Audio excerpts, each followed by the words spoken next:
Na mara baada ya mapumziko mafupi tumerejea tena, mtazamaji wa Baragum Live kwa siku ya leo. Mtazamaji, kama ambavyo nilikueleza hapo awali kwamba leo tutapata nafasi ya kujiunga na wenzetu kutoka Dodoma. Nikitazama kwenye runinga yangu hapa naona tayari mkuu wa mkoa wa Dodoma Rosemary Senyamule tayari amekwisha wasili katika eneo ambalo tutakwenda kufanya mahojiano haya, ambapo kubwa zaidi watakwenda kuzungumzia kuhusiana na Dodoma na maendeleo ya kiuchumi na kijamii, na mgeni mwenyewe ni mkuu wa mkoa wa Dodoma Rosemary Senyamule. Na mtazamaji, karibu tujiunge moja kwa moja na tuelekeze macho na masikio yetu tusikilize nini ambacho watakwenda kuzungumzia katika mada hii ambayo nimeitambulisha kwa siku ya leo. Karibu kutoka Dodoma.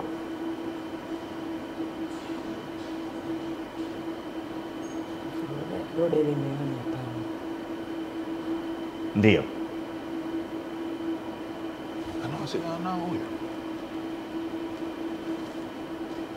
Na mtazamaji, pindi tutakapokuwa tayari basi tutajiunga na wenzetu kutoka Dodoma na mambo yatakapokuwa yamekaa sawa. Lakini kama ambavyo nilikueleza hapo awali kwamba tunakwenda kuzungumzia kuhusiana na Dodoma na maendeleo ya kiuchumi na kijamii, kuangalia ni kwa namna gani wananchi wa Dodoma wanaweza kupata maendeleo. Tayari Dodoma wako tayari, karibu.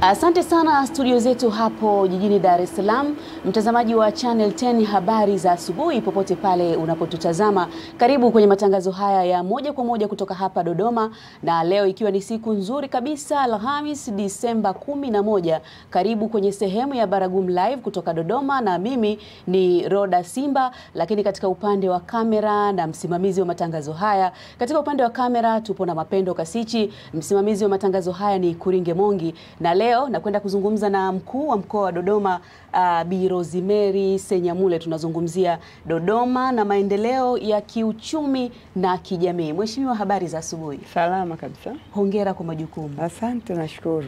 Mheshimiwa, tunapoanza kabisa kipindi chetu tufahamu hali ya usalama na amani katika mkoa wa Dodoma ipoje? Maana tukizungumzia maendeleo yanaenda sambamba na amani. Kabisa. Dodoma kama tunavyosema makao makuu ya nchi iko salama sana, na wananchi wanaendelea kufanya shughuli za maendeleo yao kwa furaha bila hofu. Sawa, Mheshimiwa, tunapozungumzia maendeleo katika mkoa wa Dodoma, kwa haraka tufahamu ni maendeleo gani ambayo yamepatikana katika mkoa huu katika siku za hivi karibuni? Maendeleo ya Dodoma ni mengi, lakini labda nianze na yale makubwa ya kimkakati. Kwa sababu Dodoma kuwa makao makuu inamaanisha iko miradi inayokuja kwa maana ya faida ya makao makuu, ambayo si tu kwa ajili ya wananchi wa Dodoma peke yao. Nikianza na hiyo, tunafahamu kabisa kwa katika miaka hii ya hivi karibuni yako mambo makubwa yametokea ambayo yameifanya Tanzania kupata fahari kubwa, ikiwemo miradi ya miundombinu ya usafiri.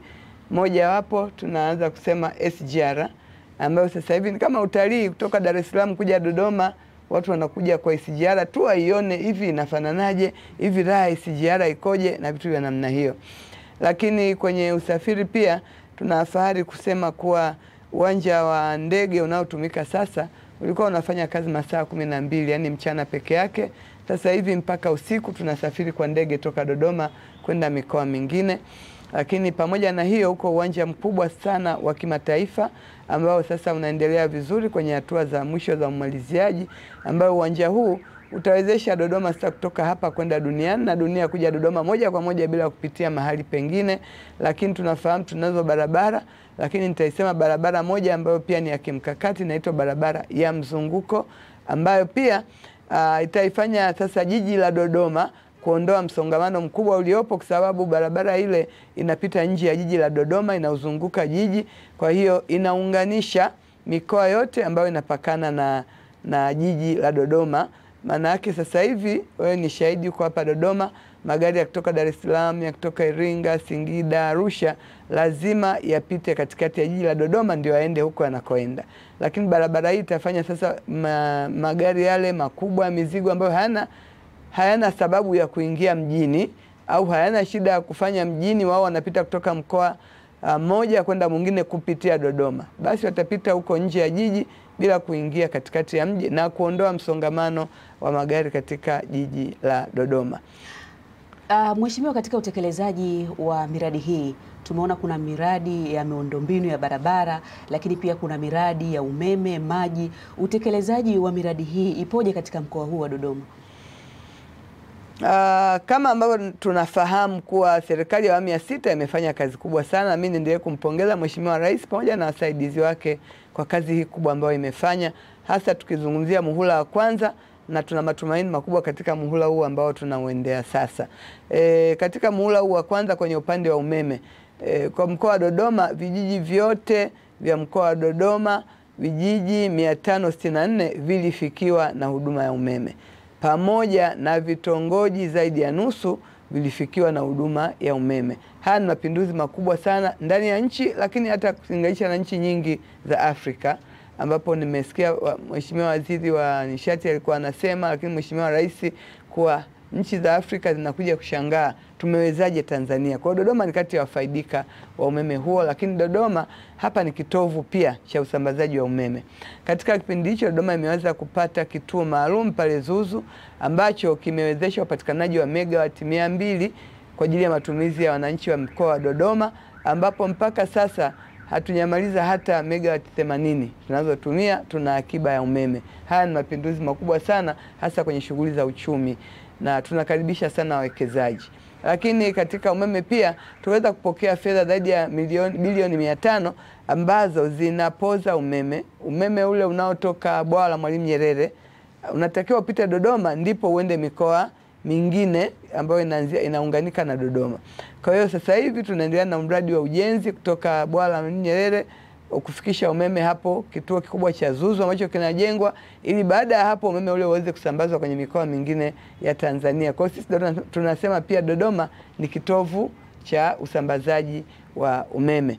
Lakini ukisema pamoja na umeme, iko miundombinu mingine ya mawasiliano. Tukisema pia tulipata bahati sisi katika kipindi hiki, minara 37 iliweza kujengwa katika maeneo mbalimbali na kuwezesha upatikanaji wa mawasiliano, jambo ambalo tunajua mawasiliano kutumika vizuri ni uchumi, na wananchi wameweza kutumia mawasiliano vizuri kuweza kujiongezea biashara, kujua bei, kufanya hivi, kuuziana na kununuliana. Kwa hiyo tunaona kwetu ni mapinduzi makubwa kuliko kuwa kufikiki, sasa kunafika na mawasiliano.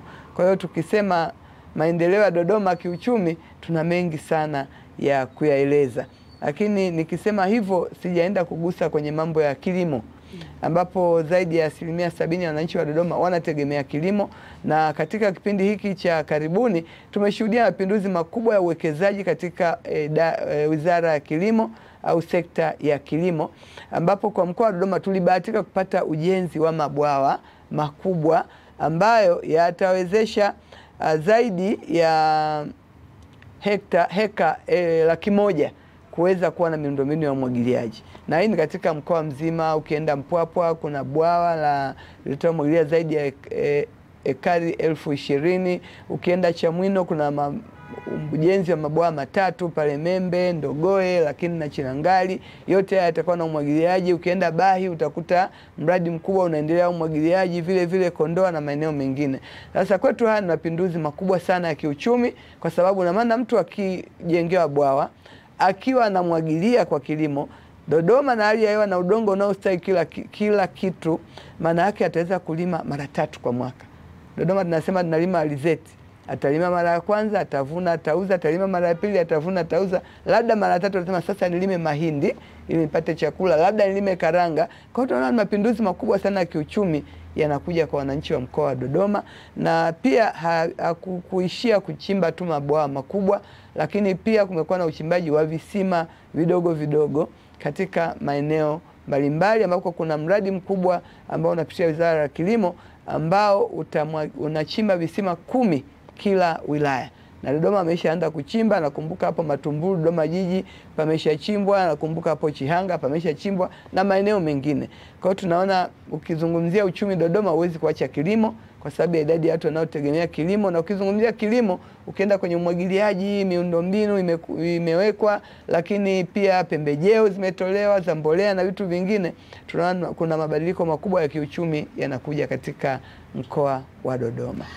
Mheshimiwa Mkuu wa Mkoa, asante, lakini tunafahamu kwa sasa Dodoma ni makao makuu na ongezeko la watu limekuwa ni kubwa. Kama mkoa, mmejiandaaje kukabiliana na ongezeko hili, lakini pia katika shughuli za kiuchumi itakuwaje?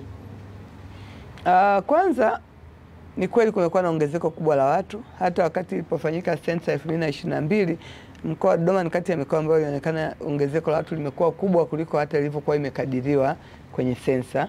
Na hii si kwa bahati mbaya, labda inatokana na uhamiaji wa makao makuu, lakini pia uwekezaji mkubwa wa hii miundombinu tunayoisema imekuwa ni kivutio cha watu kutamani sasa kuishi Dodoma. Dodoma ilijulikana siku nyingi kuwa ni tunasema iko eneo la kimkakati karibu katikati ya nchi, lakini watu haikuwa kivutio kubwa cha watu kuja. Lakini baada ya uwekezaji mkubwa sasa wa miundombinu, huduma za kijamii, imefanya kila mtu anataka kuja Dodoma. Kwa hiyo ongezeko hilo sisi kwetu kwanza ni tija, kwa sababu watu watapokuwa wengi tunaamini kwetu wale watu ni fursa, ni uchumi, wafanyabiashara wataweza kuuzia watu wengi na vitu vya namna hiyo. Na tumeshuhudia pia pamoja na ongezeko la watu, mikutano mingi imekuwa ikifanyika Dodoma. Kukiwa na mkutano tu mmoja ambao unaleta watu 3000, umeona watu wa Dodoma ambao wanafurahia. Lakini kitu kinachonifurahisha kuwa watu wa Dodoma wamejua sasa kuwa kuna ongezeko la watu, maana kuna ongezeko la fursa na biashara. Kwa hiyo ujenzi wa nyumba za makazi umekuwa ni mkubwa sana kwa mkoa wa Dodoma. Na kwa wenzetu wa takwimu wanasema ni kati ya mkoa ambao unakuwa kwa kasi katika sekta hii ya uwekezaji wa nyumba. Lakini nishukuru pia taasisi za serikali, kumekuwa na uwekezaji mkubwa. Ukiona National Housing wamejenga nyumba nyingi, unaziona pale Yumbu, ambazo zingine zinaendelea na ujenzi. Lakini tumeona wenzetu wa TBA wamejenga nyumba pale Nzuguni. Tumeweza kushuhudia nyumba kati ya nyumba 3500, nyumba 150 zilishazinduliwa na nyingine zinaendelea na ujenzi. Yote hayo ni kuweza kukabiliana na ongezeko la watu katika jiji la Dodoma. Lakini watu wanapokuja pia wanahitaji huduma. Kwa huduma ya kuishi ya nyumba ni mojawapo, lakini kumekuwa na huduma ya maji. Miradi mingi mikubwa imekuja katika mkoa wetu wa Dodoma. Katika wilaya zote kuna miradi mbalimbali ya maji ambayo imewezesha kuongezeka kwa upatikanaji wa maji kutoka vijijini 81% mpaka 92%, kitu ambacho ni hatua kubwa sana ya upatikanaji. Lakini katika jiji la Dodoma pia kumekuwa na miradi zaidi ya 5 mikubwa ambayo inaendelea ili kufanya tukiwa tunangoja miradi mikubwa kimkakati watu waendelee kuwa na maisha, waendelee kufaidika na huduma za maji. Kwa kumekuwa na miradi ambayo imeleta maji mengi kutoka pale Nzuguni, Ihumwa, Zuzu, yote hayo tumeona.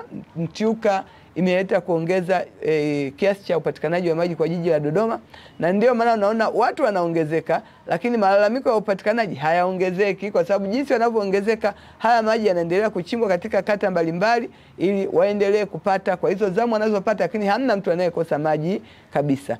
Lakini tunajua mipango iliyopo ni mikubwa ya kuleta maji jiji la Dodoma. Lakini tukienda sasa ongezeko la watu, nataka pia huduma zingine kama za afya, elimu na vitu vingine, kwa sababu watu wanaokuja ni watu wazima, wengine wanakuja na familia zao, watoto wanaongezeka. Kwa hiyo kuna ongezeko kubwa la shule katika mkoa wa Dodoma, na kwa kumbukumbu yangu shule za msingi zilikuwa 741, lakini katika kipindi hiki tu kifupi zimejengwa na kufikia shule 985. Hilo ni ongezeko kubwa katika kipindi kifupi. Lakini kwa shule za sekondari kutoka shule 141 kufikia shule 251. Nalo ni karibu shule 100 za ziada. Kwa hiyo kumekuwa na juhudi kubwa sana ya serikali kuikuza Dodoma jinsi kasi ya kukua kwake inavyoongezeka, na tunaendelea kuwakaribisha wananchi kwa Dodoma tuko vizuri, bado tunawahitaji. Mheshimiwa, tuzungumzie sekta ya afya. Tunapozungumzia sekta ya afya, ni sekta muhimu kwa ustawi wa jamii. Kama mkoa, mmejiandaa vipi kuboresha sekta hii ili iendane na kasi ya makao makuu? Kwa kweli tumejiandaa, lakini hata sasa mambo yetu si mabaya sana. Katika kipindi hiki kifupi ambacho tumeenda kukimaliza karibuni, kabla ya kuanza serikali ya awamu ya 6, awamu ya pili au muhula wa pili, kumekuwa pia na mabadiliko makubwa katika sekta ya afya. Kwanza kuna katika wilaya zetu 7 ni wilaya 4 ndio zilikuwa na hospitali. Katika wilaya 3 zilizobaki hazikuwa na hospitali za wilaya. Katika kipindi hiki wilaya zote zimepata hospitali za wilaya. Kuanzia Dodoma jiji hakuwa na hospitali ya wilaya hapa, kulikuwa na hospitali ya mkoa au ya rufaa, kulikuwa na hospitali ya kanda na vituo vya afya. Lakini sasa hivi tunapoongea iko hospitali ya wilaya pale Nala ambayo inahudumia wananchi, lakini wilaya zetu nyingine pia 2 zimepata hospitali mpya ambazo hazikuweko pale Bahi. Tumeona hospitali ya wilaya pale Chemba, tumeona hospitali mpya ya wilaya, lakini hizi wilaya 4 zilizokuwa na hospitali nazo zilikuwa za muda mrefu, ni chakavu. Uwekezaji mkubwa umefanyika katika wilaya zote. Sasa hivi kila hospitali ukienda, hata ya zamani, unaiona kama mpya. Huu ni uwekezaji unaoendana na kasi ya ongezeko la watu, lakini tumeona maboresho makubwa katika hospitali yetu ya rufaa ya mkoa ambayo haikuwa na huduma nyingi, lakini katika kipindi hiki kumeongezewa vifaa, kumeongezewa majengo ambayo hayakuweko huko nyuma. Jengo la mama na mtoto halikuweko, lakini jengo la magonjwa ya dharura halikuweko, jengo la wagonjwa mahututi halikuweko. Yote yamewekwa sasa hivi. Lakini vile vile hospitali yetu kubwa ya kanda ambayo inaitwa Benjamin Mkapa iko hapa Dodoma pia imeboreshwa kwa kiasi kikubwa sana.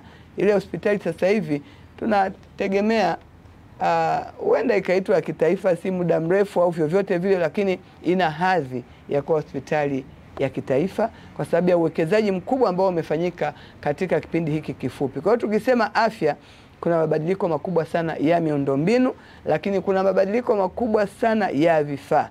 Tunasema huko nyuma tulikuwa tunaenda baadhi ya miji, Dar es Salaam, labda Mwanza, sijui au Kilimanjaro, kupata baadhi ya vitu, MRI, saa nyingine tu hata CT scan ilikuwa zipo. Sasa hivi yote hivyo viko Dodoma, viko hospitali ya rufaa hapa, viko hospitali ya Benjamin Mkapa, lakini x-ray ziko kila hospitali ya wilaya, lakini ukienda ultrasound kwenye vituo vya afya tu unazikuta.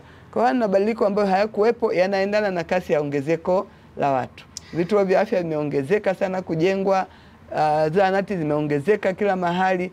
Kwa hiyo tunayo furaha kusema kuwa Dodoma kwenye afya pia tuko vizuri sana. Mheshimiwa, turudi kwenye sekta ya elimu. Ni miradi gani ya kimkakati ambayo inatekelezwa katika mkoa ili kuhakikisha tunaboresha mazingira ya kujifunzia kwa wanafunzi? Kuna miradi kama mingi kwa kweli, lakini nitasema kwa levels. Nikienda kwa shule za msingi, kule nyuma utakumbuka madarasa ya awali hayakuweko sana. Lakini katika kipindi hiki tumeshuhudia madarasa ya awali yenye upekee wake. Yaani yamejengwa madarasa ya awali. Zamani darasa ya awali na la kwanza wakati mwingine walikuwa wanakaa pamoja hivi au nini, au wanapishana muda, waje asubuhi hadi saa 5, wendao waje saa fulani, kwa sababu ya upungufu wa miundombinu. Sasa hivi shule na madarasa ya awali na madarasa yale yamejengwa kisasa, na wakati wote tumerudia kusema kuwa sisi wenzetu tulikuwa tunachapwa ili uende shule, hasa la kwanza kwa sababu upendi kuamka na nini, na ulikuwa unalia lakini mama anakulazimisha. Lakini sasa hivi madarasa yale yaliyojengwa, kuna bembea, si kuna michezo ya mtelezo, rangi tu zilizojengwa darasani, mtoto ana shauku ya kwenda shule. Anamwamsha mama yake kwa mama nataka kuchelewa, nataka kwenda shule. Ni mapinduzi makubwa na ajabu sana. Kumbe haikuwa dawa ni kumchapa mtoto, ilikuwa tu ni kuweka vitu vya kumvutia shuleni. Lakini nimesema maongezeko la shule la madarasa, lakini kitu cha pekee hasa kimetokea. Sisi tulikuwa na shule 18 za zenye kidato cha 5 na 6. Katika kipindi hiki kifupi tumefikia shule 22. Hayo ni maajabu fulani, na tulikuwa sisi tukifaulu enzi zetu unaambiwa wataoenda form 5 ni hawa kwa sababu ya uwezo wa kupokea wanafunzi. Lakini sasa hivi kila anayetoka kidato cha 4 akafaulu anaenda shuleni kidato cha 5. Sababu ya ongezeko la miundombinu na kidato cha 5, na ile kuwa kidato cha 5 na 6 pia sasa hivi ni bila malipo, bila ada. Kwa hiyo imewapa furaha wazazi na wananchi wanaenda kujipatia elimu. Lakini sisi tuna mapinduzi makubwa zaidi kwenye upande wa vyuo pia. Tuna vyuo vikuu vingi hapa, na kila chuo kikuu kilipata mradi wa majengo. Kwa maana ya kuwa UDOM walipata miradi, kulikuwa na mradi unaitwa HIT ambao umeenda kwenye kila chuo kikuu, kwenye historia ambayo haikuwahi kutokea. UDOM tangu ilijengwa haikuwahi kuwa na miradi mipya ya kujengwa, kwa sababu bado imejengwa lakini katika awamu hii ndio kwa mara ya kwanza kumeongezewa tena miradi mipya ambayo imejenga madarasa, maeneo ya utafiti na kufanya chuo kile kuendelea kuongeza thamani yake. Lakini kwa mkoa wa Dodoma tumepata pia mradi wa kimkakati ambao hatukuwa na chuo cha ufundi ambao ni Dodoma Technical College, kiko pale Nala. Chuo hiki ni kipya kabisa ambacho kimetokea katika kipindi hiki kifupi na mwaka huu kimeanza kupokea wanafunzi. Kwa hiyo tunasema kwenye elimu kwa kweli ukieleza unaona ni mapinduzi ya pekee kabisa. Na hapo tumesema bila kusema idadi ya wanafunzi wanaopokea mikopo ambao wameongeza, vyuo vikuu vinachukua wanafunzi wengi sana vya Dodoma, na vyuo vya kati sasa hivi vinachukua wanafunzi wengi kwa sababu nao mikopo wameanza kupewa mikopo, na wako wanaopata Mama Samia scholarship. Kwa hiyo kuna mambo mengi sana kwenye elimu unayosema ya kipekee. Ziko shule zimejengwa za kipekee pia katika mkoa wa Dodoma. Kuna shule moja ya watoto wa kike iko pale Chamwino Manchali, ambayo inapokea kidato kuanzia cha kwanza, lakini ya watoto wa kike tu. Ni shule kubwa kwa sababu hatujawahi kupata hela za kujenga shule kwa kiasi hicho. Kupata bilioni 3 kwa ajili ya shule moja si kitu cha. Kwa hiyo ukienda ile shule kama kijiji. Lakini shule ya wavulana pia ambayo iko pale Chemba, ukienda pale ilipokea bilioni 4.1. Ni kama kijiji unaiona shule pale kwa ajili ya watoto wa kiume tu. Lakini tulipata sisi shule inaitwa Shule Bora ambayo ilijengwa kupitia Wizara ya Elimu. Ile shule iko Yumbu, inaitwa Mama Samia Secondary School, Dr. Samia Secondary School, ambayo shule ile inapokea pia wanafunzi kuanzia kidato cha kwanza mpaka cha 6. Shule ile pia ina ubora wa pekee, na kupitia Wizara ya Elimu walisema hivi, watu wanasema shule haina walimu ndio inafelisha, shule si haina vifaa ndio inafelisha. Hem, tuweke kila kitu kwenye ile shule tuone matokeo ya elimu yatakuwaje. Kwa shule ile haina upungufu wa walimu, haina upungufu wa vifaa, haina upungufu wa majengo, kila kitu kipo, na inaitwa Shule Bora. Zaidi ya bilioni 4 pia zilitumika kuijenga. Kwa hiyo haya ni mambo pia ya kipekee yametokea katika sekta ya elimu kwa mkoa wetu wa Dodoma. Asante. Mheshimiwa Mkuu wa Mkoa, wananchi wa Dodoma asilimia kubwa wanategemea kilimo. Ni maboresho gani ambayo mmeyafanya kama mkoa ili kuongeza thamani ya mazao ya kile kilimo wanachokifanya hasa katika zao la zabibu? Ni kweli kama mkoa, na nimesema asilimia kubwa nategemea kilimo, na tunayo mazao ya kimkakati kwa mkoa. Zao letu la kwanza ni alizeti. Tunajua serikali inasema kuwa tunataka tujitosheleze nchi kwa mafuta, na sisi Dodoma ni kati ya mikoa 4 ambayo ilikuwa imepewa kipaumbele cha kilimo cha alizeti ili kuongeza kiwango cha upatikanaji wa mafuta. Kupitia hilo tunashukuru kuwa sasa hivi kuna viwanda vingi. Huko nyuma ulikuwa unasikia wananchi wanasema hatuna kwa kuuza alizeti. Sasa hivi alizeti haitoshelezi viwanda. Yaani hao ni maboresho yamefanyika. Kwa hiyo tunao kazi kubwa sasa kuambia wakulima, mlikuwa mnasema hamna soko, sasa soko limewazidi, tukazane kuongeza kilimo. Zao letu la pili la kipaumbele ni mtama, ambalo zao hili limekuja kimkakati kwa sababu linaendana na hali ya hewa ya Dodoma. Aidha mvua iwe chache iwe nyingi, mtama utastawi na una uhakika wa soko. Kwa hiyo tunawahimiza pia wananchi wa maeneo mengi hasa kwenye ukame walime mtama kwa sababu soko lipo la uhakika, na wamefanya hivyo. Lakini zao letu la tatu la kimkakati ni zabibu kama ulivyosema, na kwetu sisi zabibu si tu zao, lakini tunasema ni fahari ya Dodoma, hasa kwa sababu zabibu inastawi Dodoma peke yake katika nchi yote ya Tanzania na Afrika Mashariki. Kwa Dodoma sisi zabibu tunaiangalia katika sura nyingi, kama zao la biashara, lakini kama zao la kitambulisho, lakini kama zao la utalii. Katika engo zote hizo tunaiona zabibu, na tumelipa uzito stahiki, kwa maana ya kuwa huko nyuma watu walikuwa wanalima wanasema hakuna masoko pia ya zabibu, kuna wakati zinazibika shambani kwa sababu zikiiva zinaoza. Lakini wewe ni shahidi, sijui kama unatumia mazao ya zabibu na bidhaa zake zile, lakini utaona sasa hivi kwanza kuna matumizi mengi sana ya zabibu kwa kutengeneza kinywaji cha wine. Lile imeongezea soko la zabibu. Miaka hii mitatu hatujapata malalamiko ya wananchi wa Dodoma kusema hatuna kwa kuuza zabibu. Kwa nini? Kwa sababu tumeongeza viwanda vidogo vidogo vya watu binafsi kuweza sasa kuzalisha zabibu. Kwa hiyo imefanya mahitaji ya zabibu yameongezeka, lakini imetuongezea upatikanaji wa bidhaa hiyo ya wine na bidhaa nyingine kama juice ambazo kwenye historia tulikuwa hatuna wanaotengeneza juice Dodoma za zabibu. Sasa hivi kuna watu watengeneza juice na juice nzuri inapendwa na watu. Lakini hata ulaji tu wa zabibu kavu na vingine tumeendelea kuipromote, na tunapoenda sasa tunaendelea kuipa zabibu sura ya utalii, ambapo na si tu ile mashamba mtu atalima akaongoja kuvuna, lakini katikati akiwa shamba zuri kalitunza limekuwa shamba la mfano, hapo katikati atapata hela ya utalii, watu wanaendelea kutembelea shamba lake, akawaeleza jinsi anavyolima, jinsi anavyovuna. Kwa hiyo atapata hela zingine akiwa anangoja kuvuna zabibu. Lakini pia kupitia kuwa ni mkakati maalum, lakini kupitia jiji la Dodoma uko mpango maalum kabisa wa kuendelea kuimarisha soko la zabibu kwa kununua zabibu za wakulima. Kwa hiyo jiji la Dodoma lina kiwanda ambacho sasa hivi kwa hatua ya ukarabati mkubwa, ili kiwanda kile pia kiwe ni sehemu ya kuendelea kununua mazao ya zabibu, lakini na kuanzisha mashamba darasa, wakulima wao na mahali pa kujifunza ukulima wa kisasa cha zabibu.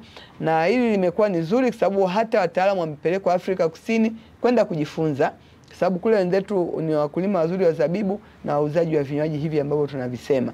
Kwa hiyo yote hayo ni kuifanya zabibu sasa ipate sura sio tu nyepesi nyepesi. Kwa hiyo ni mkulima wa zabibu aone fahari kulima zabibu, kwa sababu ni zao kweli linampa uchumi wa kujitosheleza.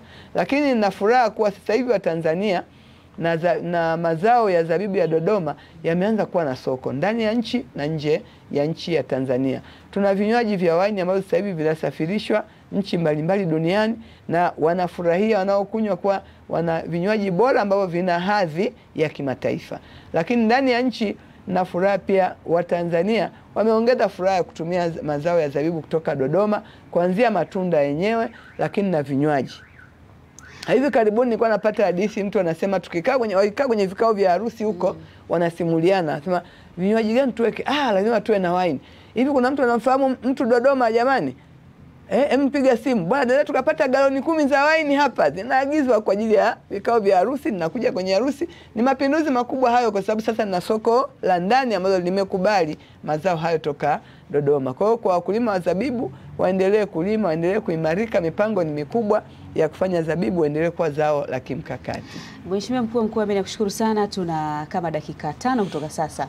Tuzungumzie katika upande wa wawekezaji na fursa zilizopo katika mkoa wa Dodoma.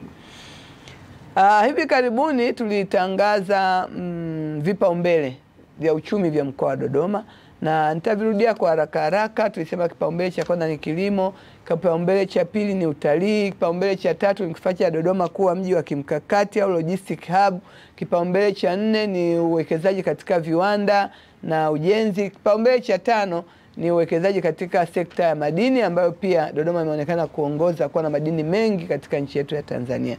Katika vipaumbele vyote hivyo vya kiuchumi ni fursa ya wawekezaji, fursa ya wawekezaji wa ndani na wa nje kuja kuwekeza. Kila kipaumbele kina jambo lake. Kilimo nimesema bado iko ardhi ya kutosha, bado mazao ya kipaumbele yapo, tunahitaji wawekezaji waje kuwekeza kwenye kilimo. Tunahitaji wawekezaji, tumezindua mkakati wetu wa utalii, lakini una vivutio ambavyo ni vya kipekee. Tunahitaji watu waje wawekeze kwenye mahoteli, nyumba za wageni, kampuni za utalii na vitu vingine.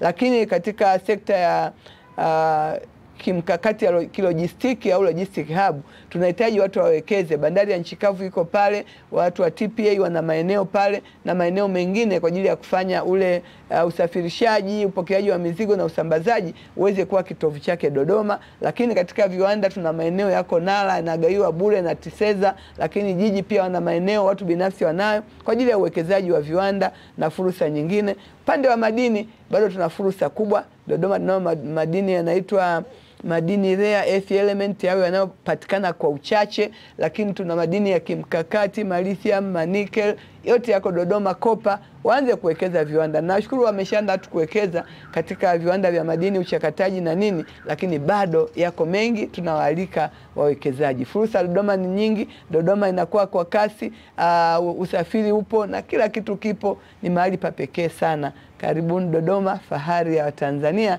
na sisi tunasema chukua Dodoma ipeleke duniani, itoe Dodoma duniani, ilete dunia Dodoma. Tunasema kwa Kigogo, take Dodoma to the world and bring the world to Dodoma. Mheshimiwa Mkuu wa Mkoa, kwa uzuri wa mazungumzo haya tunaenda mpaka saa 2 kasoro dakika 5. Sasa turudi kwenye turudi kwenye ajira, kwenye uwekezaji na kimbia. Turudi kwenye ajira. Fursa za ajira kwa vijana, wanawake, kama mkoa kuna programu gani ambazo mmezianzisha ili kuweza kuwezesha kundi hili la vijana, wanawake, makundi maalum kiujumla? Mimi naomba nishukuru kwanza kwa uongozi wetu. Mheshimiwa Rais amekuwa ni mstari wa mbele sana kusisitiza mambo hayo ya ajira, hasa kwa makundi yote, ukiweko vijana na wanawake na watu hata wenye mahitaji maalum. Lakini yeye ameonyesha mfano pia wa kutoa ajira hata serikalini kwa makundi yote hayo kwa kipaumbele, ili kutupa mfano sisi sasa kwa katika mikoa na sisi tufanye nini. Na furahi kuwa katika mkoa wa Dodoma pia kumekuwa na ongezeko kwanza la uwezeshaji wa makundi hayo, kwanza kwenye kuwapa fursa. Fursa ya kwanza ambayo tumeendelea kuhamasisha kuitumia ni ile fursa wao kufanya biashara na serikali. Kama unavyofahamu, iko sheria ambayo inasema 30% ya manunuzi ya serikali ifanye na makundi maalum, ambayo ni wanawake, vijana, watu wenye ulemavu pamoja na wazee.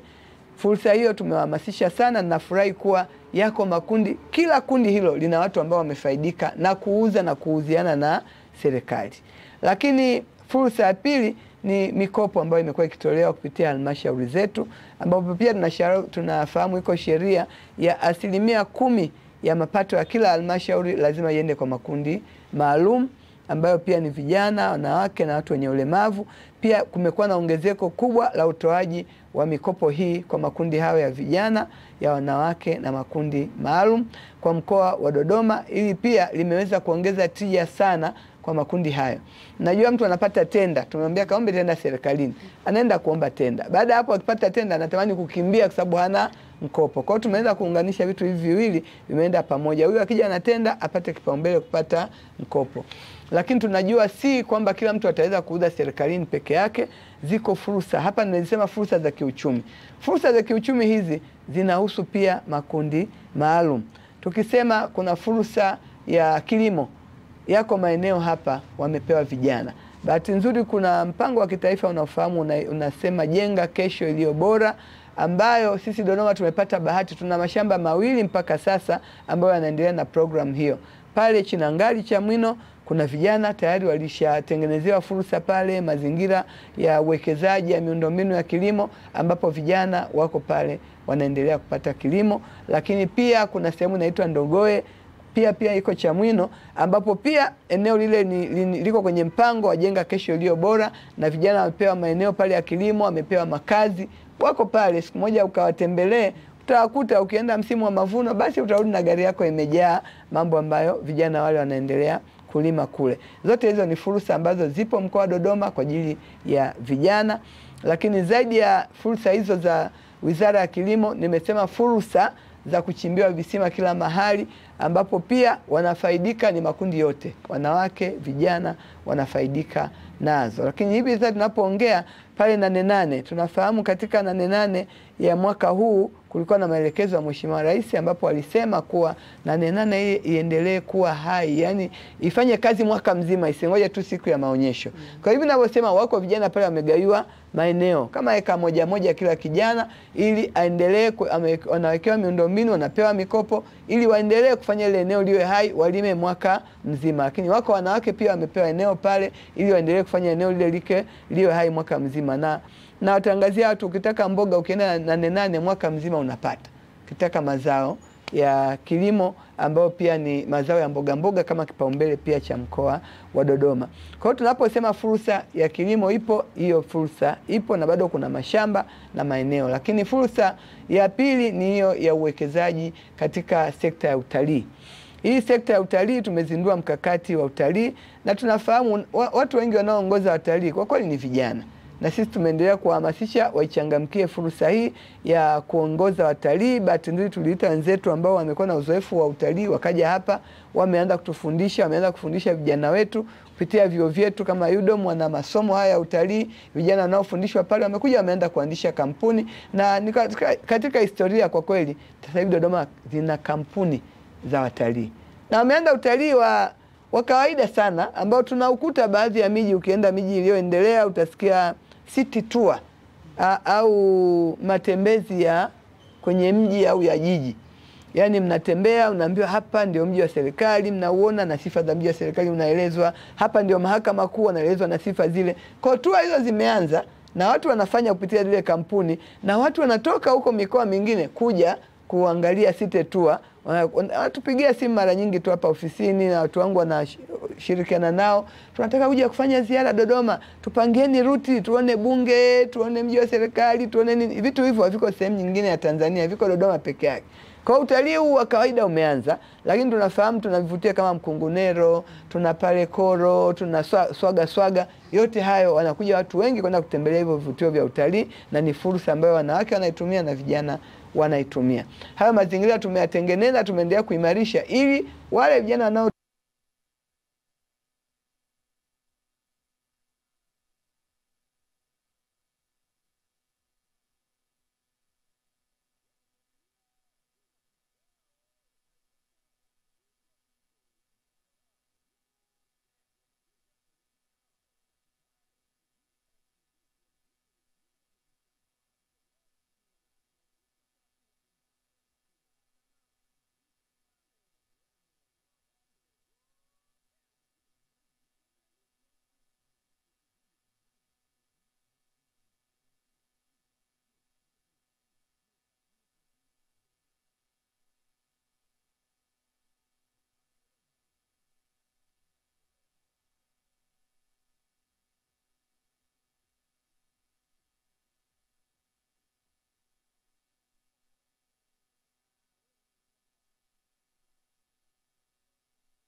Mheshimiwa Mkuu wa Mkoa, kundi hili mara kadhaa limekuwa likilalamika kuhusiana na hizi fursa ambazo umezizungumzia.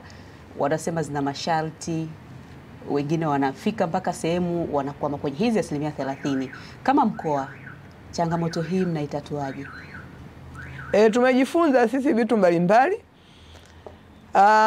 Mojawapo ni uelewa.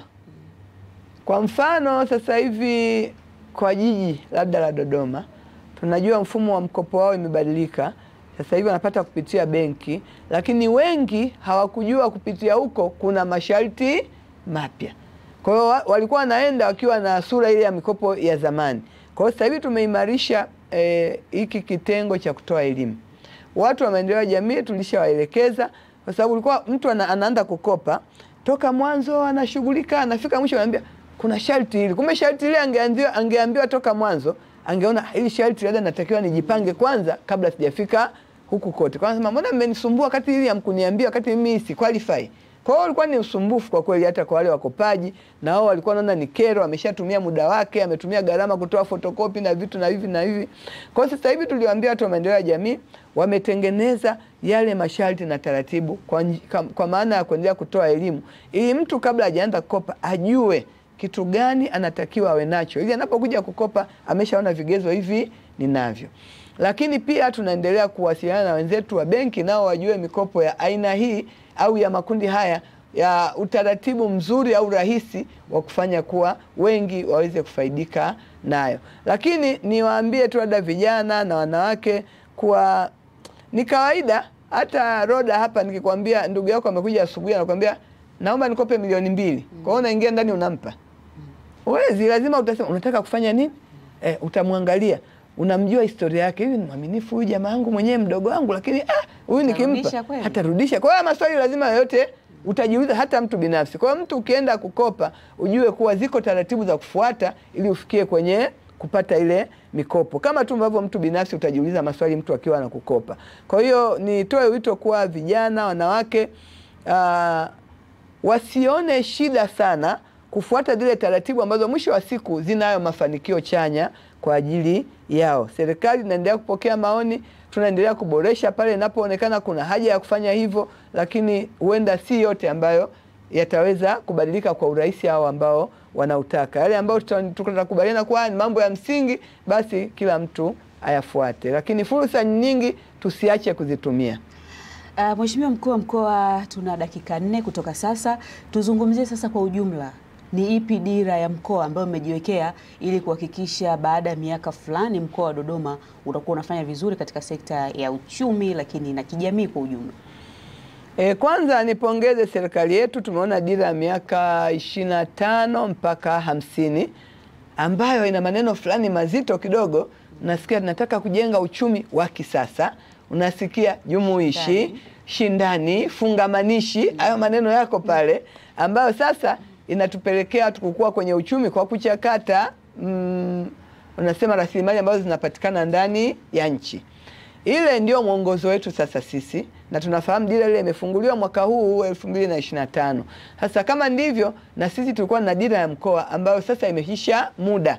Kwa hiyo unavyosema, sitaweza kusema dira ya mkoa kwa sababu tuko kwenye mchakato wa kutengeneza dira mpya ambayo inaendana sasa na dira ile ya taifa ya miaka 25, lakini tutatengeneza sisi sasa miaka 5, tutagatua toka pale tutatengeneza miaka 5. Kwa hiyo swali hili ukiniuliza Januari nitakuwa na majibu mazuri kwa sababu nitakuwa nimeshapata ile ya mkoa inayoendana na hizi lugha sasa. Lakini lazima na sisi tuwe na jumuishi, fungamanishi, shindani na vitu vya namna hiyo ili kuweza kuendana na matarajio makubwa na maono makubwa ya serikali yetu na Mheshimiwa Rais wetu. Mheshimiwa, tukiwa tunaenda kuhitimisha, ni upi sasa ujumbe wako kwa wananchi na wakazi wa jiji hili la Dodoma? Niendelee kuambia wananchi wa Dodoma, kwanza mkoa wa Dodoma uko salama. Kuwa salama ni kigezo cha kwanza kikubwa sana cha kutoa fursa ya watu kujiletea maendeleo. Lakini bahati nzuri Dodoma, miundombinu iliyowekwa imetupa mazingira ya wazi ya sisi kuwa na nafasi kubwa ya kujiletea maendeleo. Watu wameongezeka, fursa zimeongezeka. Kwa hiyo ni nafasi nzuri kwa wananchi wa Dodoma, kila mtu kwa nafasi yake. Tusibweteke, tuamue kuchukua jukumu la kujishughulisha kutumia fursa zile. Sisi kama mkoa tuliwaambia wananchi kuwa sasa hivi mwendo wetu ni kuibadilisha uchumi wa wananchi wa mkoa wa Dodoma. Mwendo huo tumeuanza kwa kasi kubwa, lakini hautabadilika mtu mmoja mmoja kama mwenyewe utachukua hatua. Naomba mchukue hatua, na kama yako mambo mnafikiri serikali tunahitaji kuyaboresha, milango yetu iko wazi. Mmesikia viongozi wetu wakituelekeza tuwasikilize wananchi, tusikilize ushauri, tusikilize kero. Tuko wazi kwa ajili yenu, karibuni sana. Matamanio yetu ya kuiona Dodoma ikiwa ni fahari ya Tanzania na labda hata zaidi ya nje ya Tanzania. Tuko tayari kushirikiana na wananchi wote kwa ajili ya kufikia matamanio hayo. Mheshimiwa, mwisho kabisa, wito wako ni upi kwa wakazi wa Dodoma hasa katika kulinda amani ya mkoa? Amani ni tunu na umoja wa kitaifa ni tunu ambazo tumeziimba kwa muda mrefu. Kama tulivyosema, niliwahi kusema muda fulani, nafikiri mwaka huu nikiwa kwenye mkutano fulani, nikasema misingi ikiharibika mwenye haki atafanya nini? Tusiharibu misingi hii. Hata tukipata doa, mimi nilikuwa naambia watu madoa yaliyotokea tuseme tu kama ni doa la nguo tulitakatishe kwa omo afu tusahau historia. Tuendelee kulinda amani ya nchi yetu, tuendelee kulinda amani ya mkoa wetu wa Dodoma, mshikamano. Haya tunayoona kwenye dira, matamanio makubwa, kwa sababu leo hujanipa nafasi, njoo siku nyingine unipe nafasi ya kukueleza yajayo katika mkoa wa Dodoma. Unaweza ukasema huu utakuwa jiji, utakuwa ni kitu gani? Manake ni jiji la pekee sana yajayo katika hii miaka 5. Sasa hayo yajayo ili tuyapate, tuweze kuona barabara 6 zinajengwa kwenda Mtumba. Tuende kuona mji wa kisasa duniani huko pale Hombolo. Tuweze kuona logistiki iko ya kisasa pale Ihumwa. Tuweze kuona treni ya ndani inazunguka hapa, inatembea, inabeba watu hapa mjini. Yote hayo yanataka amani ya mkoa wetu, amani ya nchi yetu. Kwa hiyo tuilinde amani hii. Wengine wanatumia lugha kwa uchungu mkubwa, na mimi nipoke hiyo lugha. Tuilinde kwa uchungu mkubwa kwa sababu ndiyo hiyo inayotupelekea mengine yote kufanikiwa. Amani ni tunu yetu, tuendelee kuienzi. Mheshimiwa Mkuu wa Mkoa, mimi nakushukuru sana kwa muda wako na nikutakie majukumu mema. Asante sana, hongera sana na kushukuru Channel 10 na wapongeza kwa kazi nzuri. Asante sana. Asante. Mtazamaji wa Channel 10, mpaka kufikia hapa mimi nakuwa sina la ziada kutoka hapa Dodoma. Nilikuwa nazungumza na Mkuu wa Mkoa wa Dodoma Bi Rosemary Senyamule ambaye tumezungumzia naye mambo kadha wa kadha kuhusiana na Dodoma na maendeleo ya kiuchumi na kijamii. Tumezungumza kwa takriban dakika 45 ikiwa ni sehemu ya Baragumu Live kutoka hapa Dodoma. Mpaka kufikia hapa mimi nakuwa sina la ziada.